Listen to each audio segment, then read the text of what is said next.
Hey guys, it's your girl KeKe and I'm back with episode 12. Now I know it's been about 2 weeks since my last episode, but your girl had to readjust to life a little bit now. The kids is back in school, I'm back to work, so we had to find a little bit of balance, and now I'm back and I'm better in this much in store for the POV fam. Alright, so don't give up on your girl yet. Okay, so we're gonna get into it and we're gonna do it all while the baby sleep.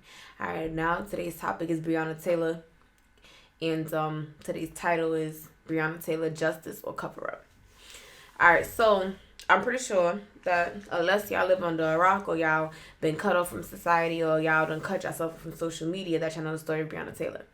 Now, for those of you that are unaware, Breonna Taylor, okay, she's a 26-year-old ER technician, and she was shot and killed in her house when the police botched a no-knock search warrant.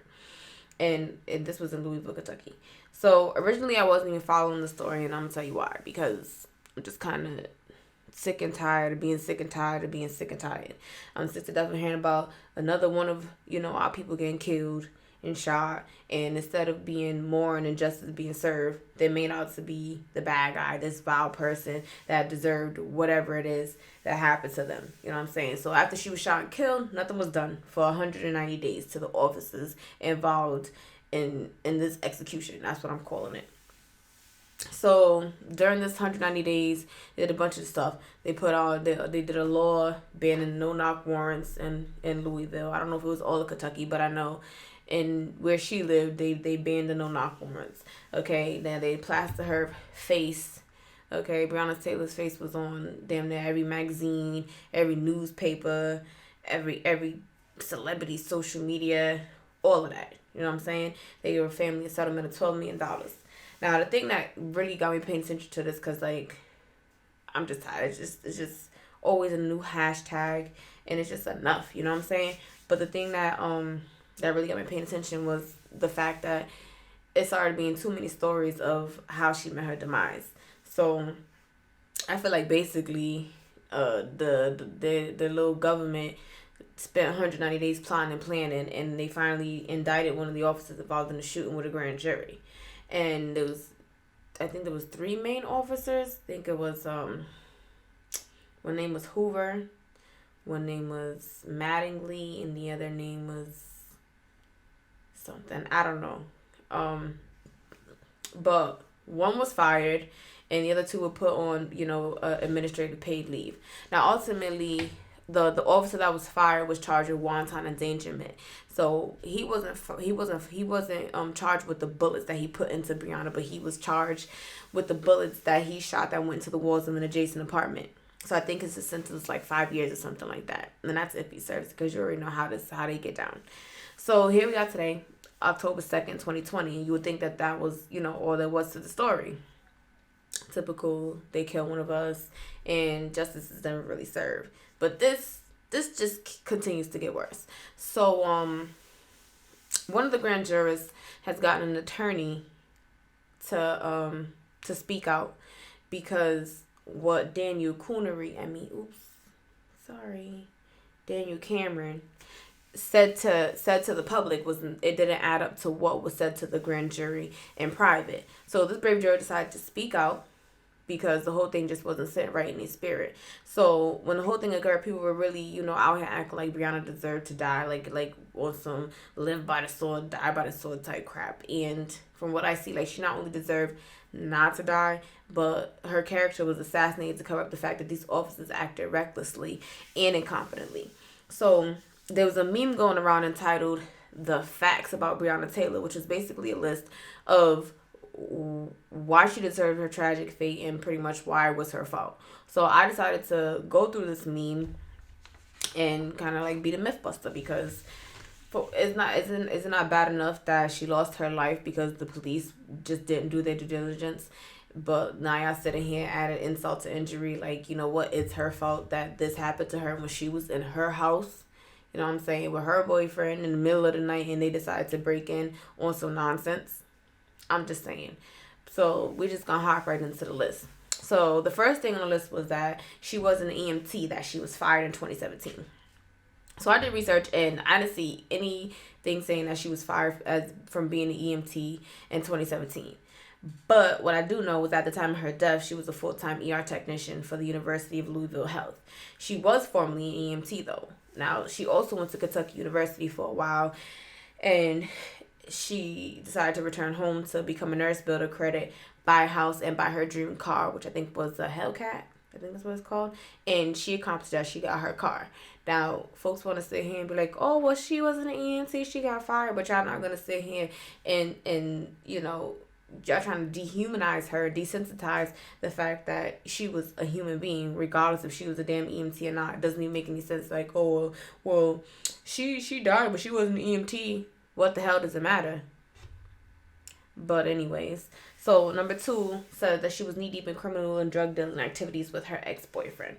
Now, if she was such a criminal, why wasn't it brought to the public's attention? You know what I'm saying? Because y'all already know how this goes. Cops kill a black person, and they bring up everything they did from yesteryear, since the time they was born, and yada, yada, yada, because then they make it as if they're not a victim, but they're a perpetrator, and basically that their deaths are justified. Y'all know the protocol. So the fact that they even offer her ex, Jamarcus Glover, a plea deal to go on record and implicate her as part of his little drug enterprise, and he did it. Come on now. This man could have walked away with possibly like probation or something like that if he would have just been like, yep, she was part of it, but he ain't accept it. Come on now. And then the one thing that people keep holding on to is the fact that Glover said in one of his in a phone interview with somebody that Breonna will hold his money for him. Now, he said that she was holding, and I heard part of the audio, and it was like, oh, she was holding 8 for me, and she picked up 6 more. Now, at this point, it could be reached either way. Now, he said 8 and 6. He didn't say 8,000. You know what I'm saying? He didn't say 6,000. He could have been talking about $800 and $600. What's $1,400? You know what I'm saying? And for all we know, like, y'all just reaching to be able to sit here and fix it and paint it into y'all narrative that y'all trying to create. Now, I'm going to need more than a little bit of circumstantial evidence to believe that Breonna was a black Griselda Blanco. Okay? Because y'all not doing it for me with the she held his money. Okay. So, mind you, after the deal was revealed, after the plea deal was revealed and the draft was shown, they try to say that it was only a draft. But mind you, this draft was drafted a month after they had killed Breonna. So y'all had killed her 30 days prior, and then y'all decided to go to her ex and be like, hey, listen, if you say that she was part of your drug enterprise, we're going to give you a little deal. We're going to let you sneak out the back door. A month after y'all shot and killed her in her apartment. They was running around scrambling, trying to sit here and figure out how they could cover up the mess that they made.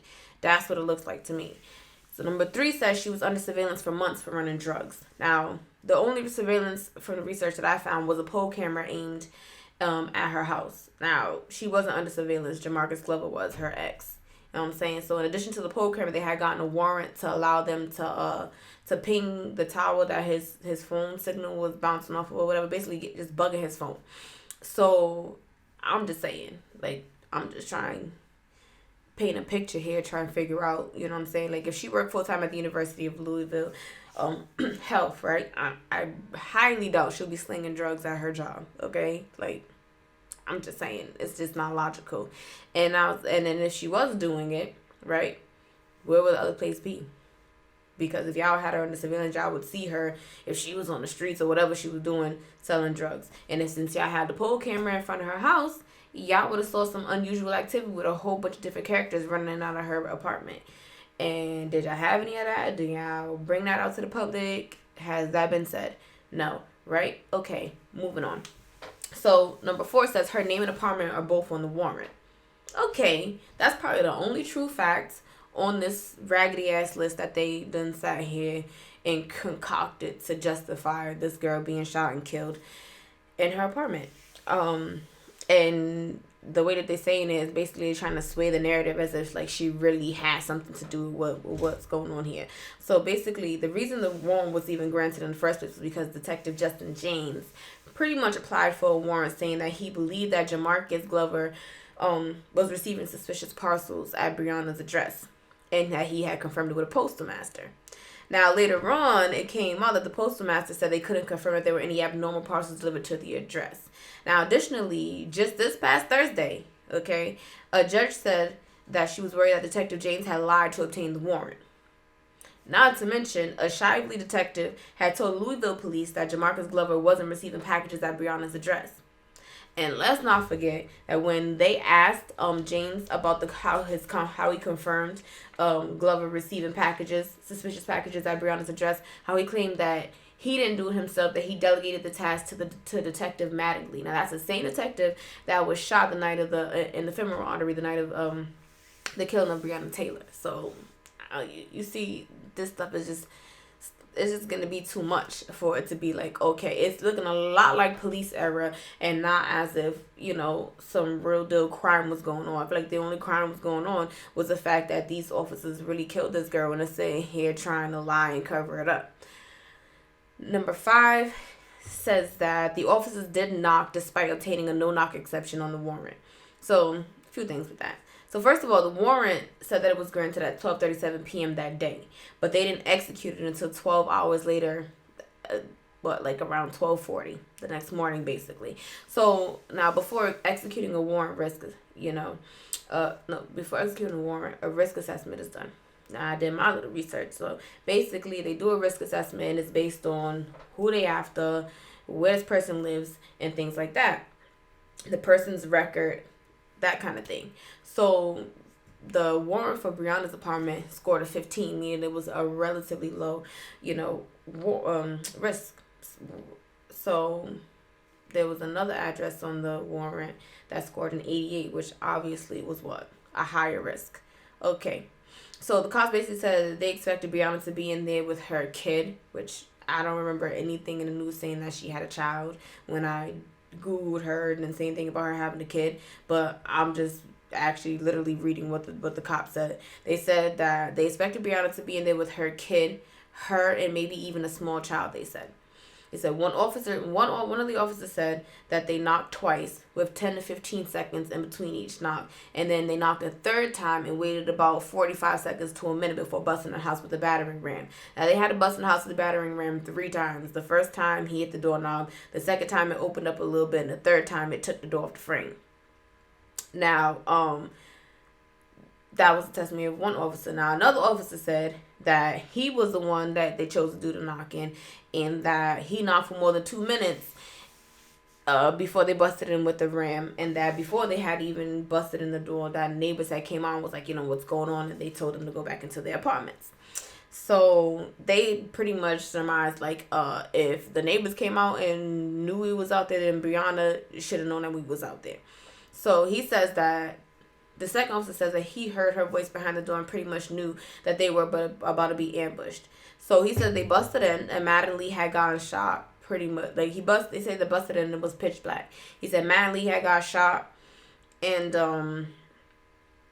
after Mattingly got shot, he said, I'm hit or something like that. He literally said, I'm hit or something like that. That's what the officer testified. He was scared because he heard, because the shooting had started. So he couldn't really sit here and figure out what the hell was going on. So basically, once Mattingly got shot in his leg, he started shooting into the pitch black house. Okay? So then the dude who was telling this part of the testimony, his name is Hoover, and he says he tried to run away but he couldn't get away, and then he said he was able to run away when there was a break in the shooting, and then he ran into the parking lot, and he said he couldn't tell who was shooting at the time. So previously in the recording, the officers claimed that they gave so much time. What does it say? So previously the officer said that they claimed they gave so much time because it was the middle of the night, people would be startled. Now, which story y'all trying to go with? Now, first I was saying, we were in the middle of the night, so we had a no knock, but we knocked anyway because it's the middle of the night, and people are going to be sleeping, and they're going to be startled, and this, at the third, and disoriented, la, la, la. But then y'all say that Kenneth, and which is Breonna's boyfriend, and Breonna were waiting to ambush y'all when y'all broke into their house because they knew you was out there. Y'all gonna have to sit here, at this point, y'all should have sat together and y'all should have got y'all story straight, because all of y'all sitting here telling all types of different stuff and it's not making no damn sense. Now, the last thing on the list says that Breonna's boyfriend fired at officers, striking an officer. Officers fired back and Breonna took the shots. She was not asleep in her bed.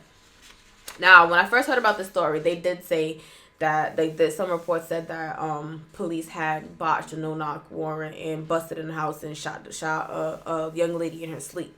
But then after everything started to come out, her boyfriend Kenneth confirmed that him and Breonna was watching a movie and they heard a noise at the front door. Kenneth grabbed his gun, went to defend the property, and Breonna was subsequently shot 6 times in her hallway. Now, this is how they try to sway the narrative. Okay, they like, oh well, her boyfriend shot at the police. This man thought that y'all was breaking into the damn house at 12:40 at night or 12:40 in the morning. He did not sit here and think that it was the goddamn police, because for one, he's a law-abiding citizen. His gun is legally registered, and if he really thought, if they really ambushed y'all and he really knew it was the police, why the hell would he shoot one time, knowing that the police got guns, knowing that it's more than one of you? So if they knew that, why would he shoot one time? I just want to know. I really just want to know, because y'all logic is not making any damn sense. Okay, and then not only did he only shoot one time, okay, he shot once and he shot downwards, which means it's kind of hard to believe that he hit Officer Manley in the femoral, okay, if it's pitch black and he shot downwards. But okay, I guess I'll let y'all live. Y'all didn't let her live, but you know, we're different. We're different people. So, the original report was that his single shot from his legally registered 9mm hit the femoral artery of one of the officers. Hence why he was initially charged with attempted murder of an officer. But here's why it makes sense that all the charges were dropped against him. And I get it. Because, think about it, they would have loved to have lighted him up. Either gunfire, electric chair, you know what I'm saying? Pick your poison. But the recent ballistic report showed that the bullet they pulled out of the officer's leg do not match Kenneth Walker's gun. Okay, what did I say? I said the recent ballistic reports show that the bullet that they pulled out of Officer Mattingly does not match the bullet that came out of Kenneth Walker's gun. And somebody got some explaining to do. Okay? Somebody really got some explaining to do. Because Daniel, that little first black attorney general for Louisville, he's still a damn coon. It don't even matter.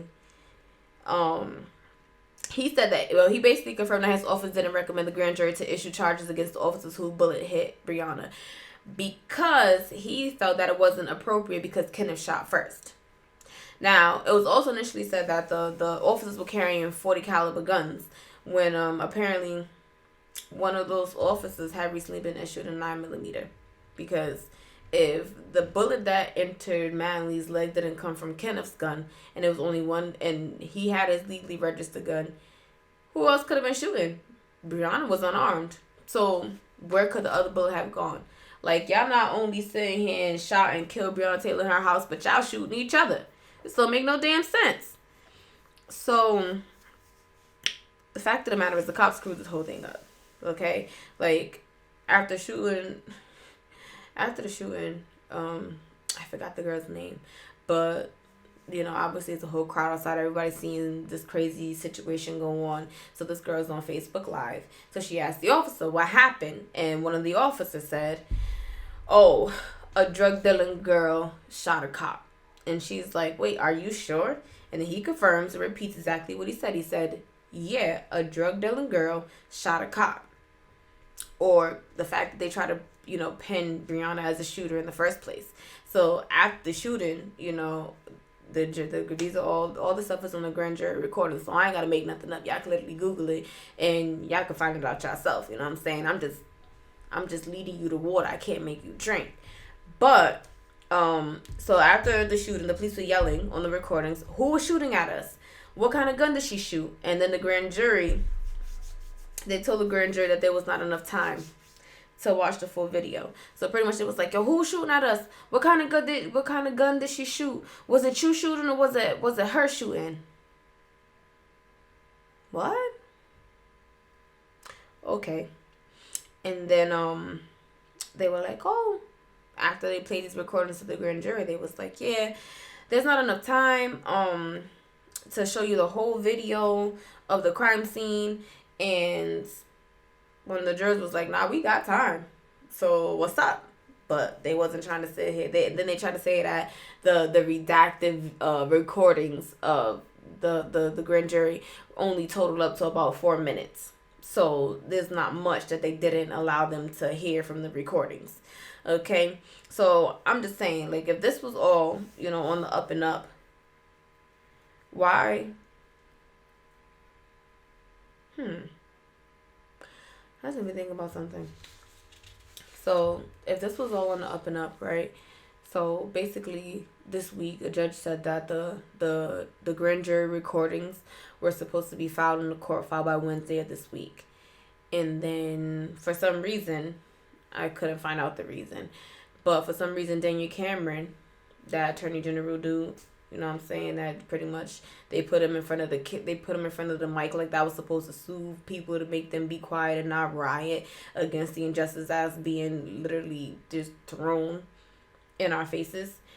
He requested an extension till Friday. So if a judge said on Monday, them recordings need to be filed in the court by Wednesday, why do you need it till Friday? What are you doing? You know what I'm saying? Like, what are you doing that you need till Friday? Y'all done had these recordings the whole time. So what's up? You know what I'm saying? Something's not right. Somebody got some explaining to do, but nobody wants to explain. Every day I keep finding so much different information coming from this story. It's something else, and something else, and something else. And all of it is just adding up to, this is a whole entire cover up. Y'all trying to keep people quiet. Y'all trying to pay people off. Y'all doing a lot. You know what I'm saying? Instead of just giving Breonna Taylor the justice that she deserves, because she did not deserve to die. She did not deserve to be murdered in her own home because of recklessness and incompetency. You feel me?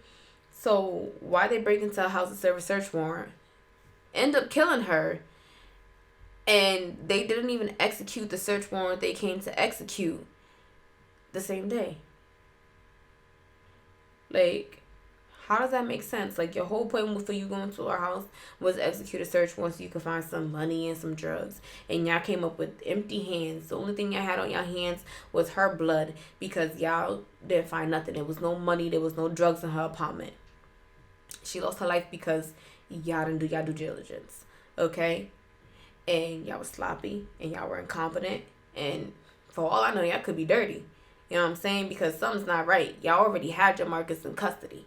So, and y'all knew that. That's the thing. It's not like y'all had him and y'all didn't know there was some stale intelligence. There was none of that. Y'all knew he was in jail. Y'all knew he was in police custody, and y'all went to her house anyway. Why? What was you looking for? Y'all got the warrant by ill-gotten gains, okay? And even the judge is sitting here side-eyeing like, nah, something ain't right with this warrant. Granted, it's already done. Y'all sat here and caused somebody to lose their life. But if you got everybody in the situation looking at it like something ain't right, you got the grand juror had to go get an attorney so that they could speak out. You got the judge like, hold up, wait a minute. This warrant don't seem right. You got another detective like, listen, this man is not getting packages at this person's house. You got the person that y'all was looking for like, listen, she ain't had nothing to do with this. Y'all got the other people that was on the warrant with the person that y'all was looking for saying she ain't had nothing to do with this. But yet and still, y'all found it necessary to go and break into her house 12 hours after you had gotten the warrant. Mind you, the assessment risk was a 15. Low as hell. And here we are today. Another hashtag. Another person with a life lost with no justice. And this whole situation could have been avoided.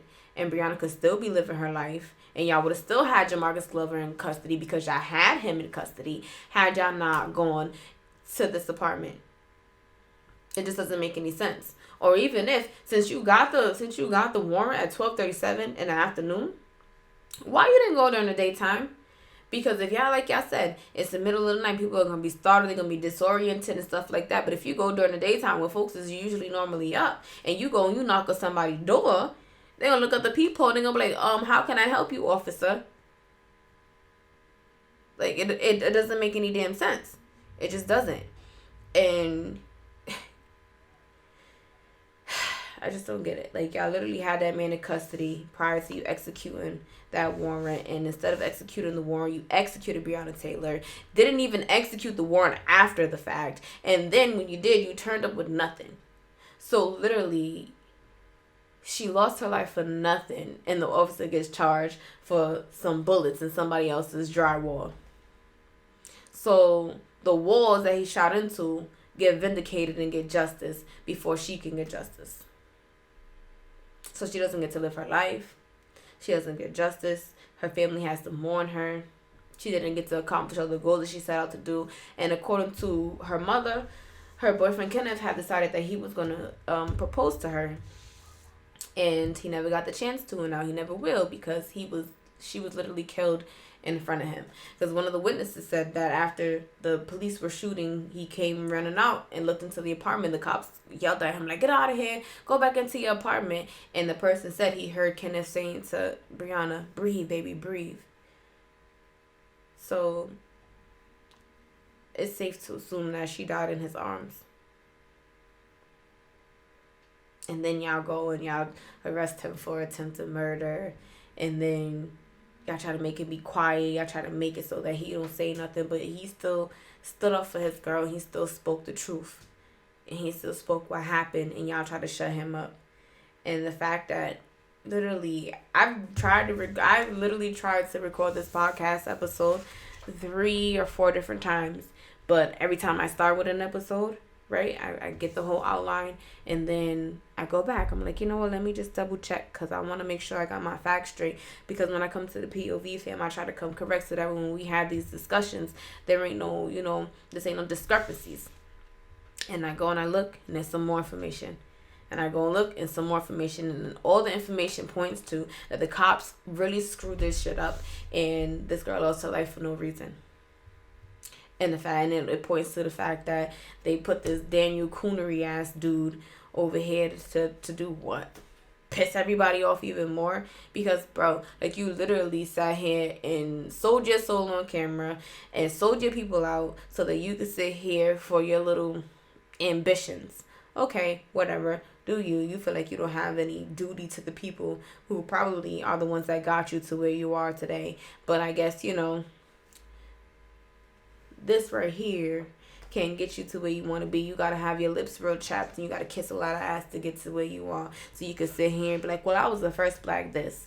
Well, guess what? We don't claim you, so sorry. Milestone taken away. I'm just tired of all these damn hashtags, and I'm just sick and tired of us never getting any justice. Because the people that sitting here screaming all lives matter, they really love to pick and choose when all lives matter. Okay? Because these all lives matter, and people that sitting here like, well, she got what she deserved, or she made her bed she had to lay in it, or whatever the case may be. Like, if all lives matter, you can't pick and choose whose lives you want to matter. That's just like, and then you can be like, oh, well, you're just saying that because Black Lives Matter. But let's put race aside, or let's put the Black Lives Matter to the side for a second and look at the Kyle Rittenhouse thing. I'm gonna keep going back to this one because this is crazy to me. So with the Kyle Rittenhouse now, he sat here and he gunned down 3 people and killed 2 of them, and they try to paint this boy like he was a damn Boy Scout trying to save the community. Right? I'm like, oh, well, before he shot those people, he was cleaning graffiti off the walls. Okay.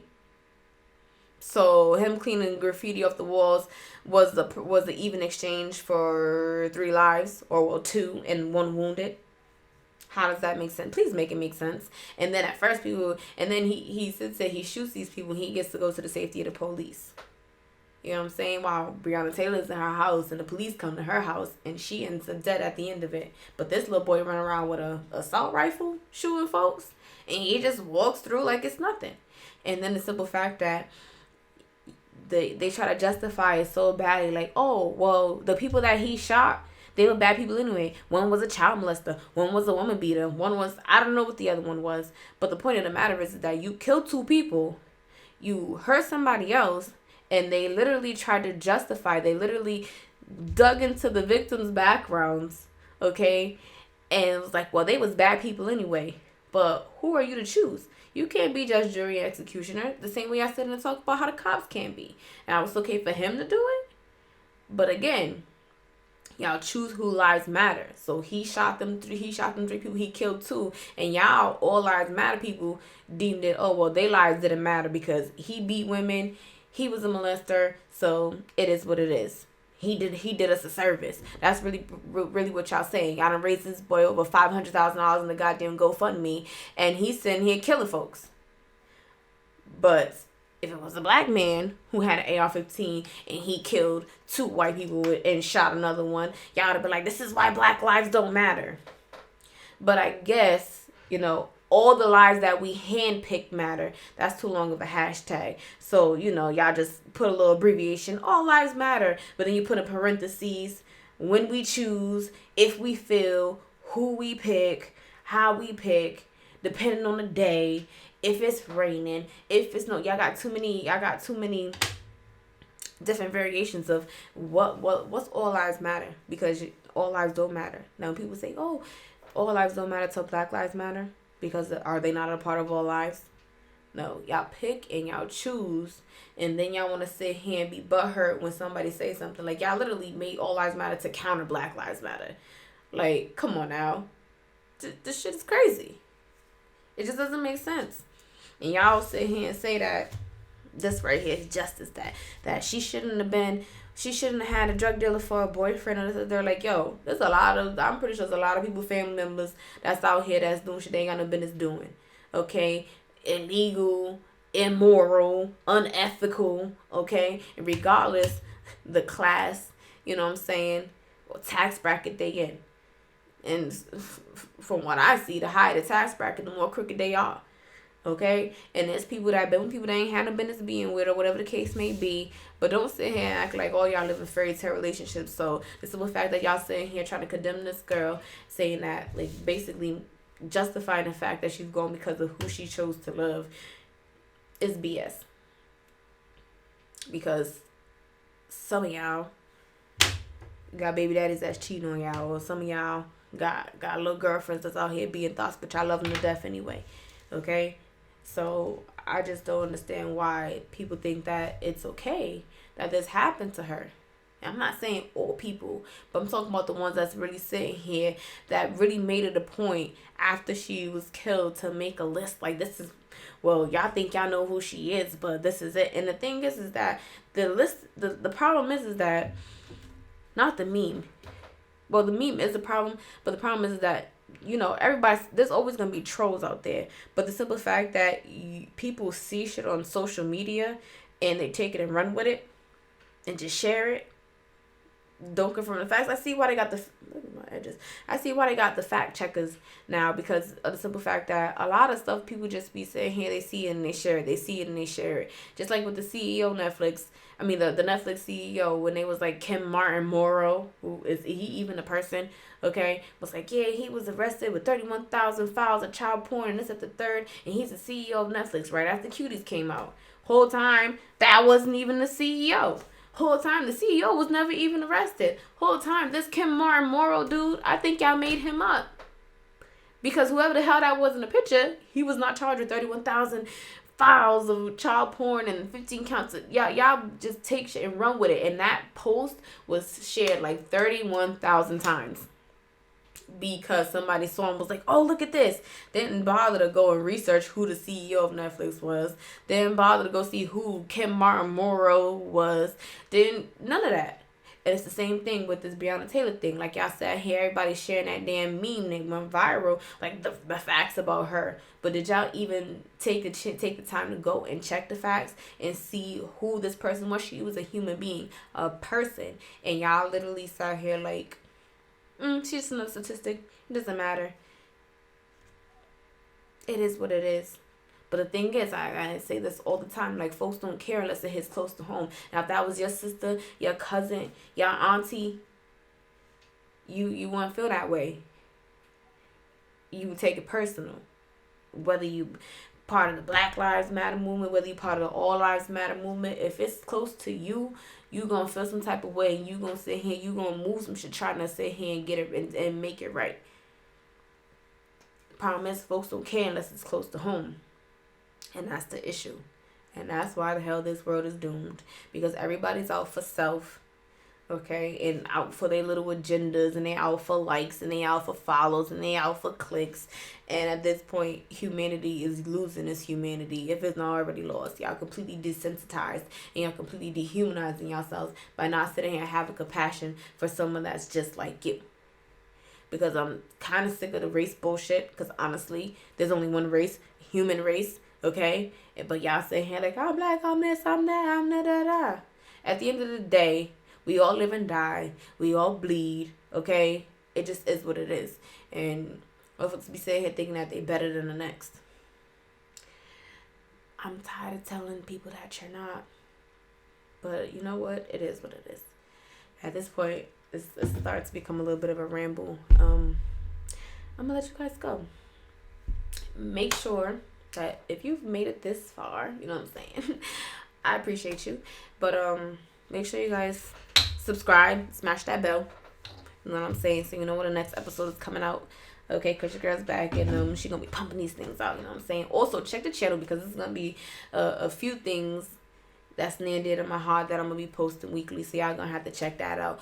Also, even though it's kind of weird like to ask for you guys to like this video, because it's like a sad situation. But I mean, if you like the content of this video, like if you like the fact that someone is, you know, trying to debunk the lies that people are trying to put out, you know what I'm saying, then smash that like button too. And if y'all got something to say, you know, that's what the comment section is for. So if y'all got a question, I might can answer it. If y'all got a problem, we can address it. If y'all want to continue the discussion, that's what it's there for. And if y'all don't want to watch me on YouTube, you know what I'm saying, click that link in the description and y'all can catch my podcast on Apple Podcasts, Google Podcasts, Anchor Podcast, wherever there's podcasts. KeKe's POV is on that joint. So make sure y'all show y'all girls some love. And I'll catch y'all on the next one. Bye, guys.